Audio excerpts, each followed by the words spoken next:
Hi there, everybody, and welcome to the Art of Procurement podcast. I'm Philip Ideson. And I'm Kelly Barner.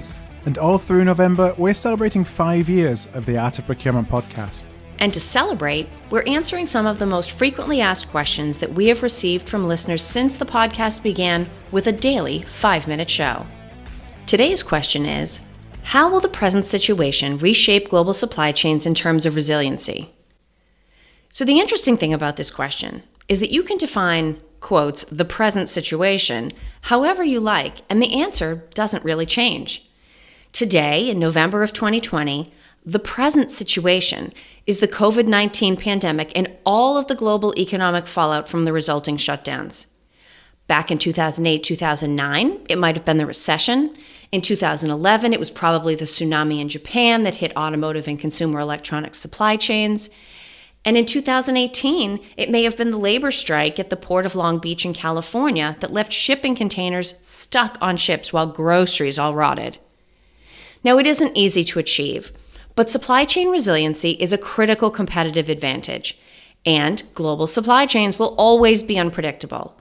So how can we make sure our global supply chains are less susceptible, not immune, but less susceptible to disruption?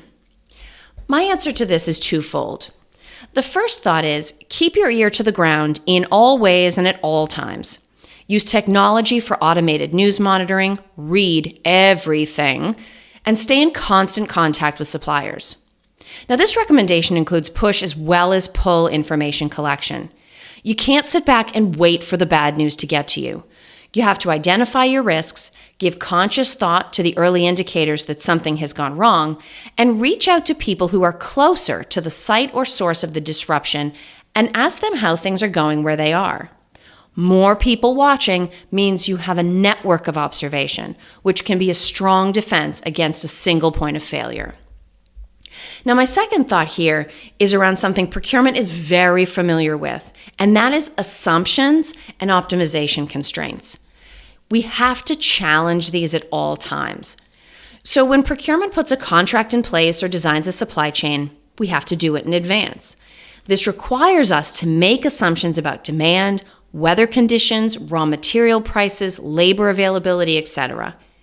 If you change one piece of the puzzle, even a tiny bit, the recommendation may change as well. Always remember what those assumptions are and go back to them and make them earn their keep. Assumptions and constraints are particularly involved in anything that we have streamlined or worked hard to make more efficient.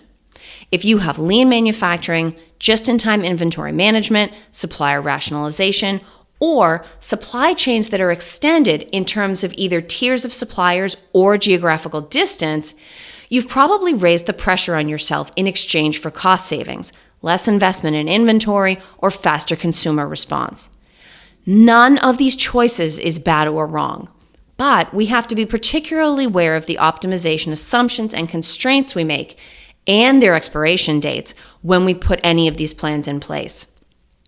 My closing thought about supply chain resilience and, quote unquote, the present situation is that the wrong answer is always to panic and overreact. Were you affected by shutdowns in China?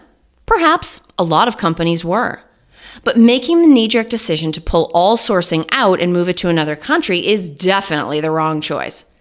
I was recently speaking to a CPO who told me his company was affected by changes in China, but he waited and they came back online much faster than other parts of the world did, and so they left their manufacturing there.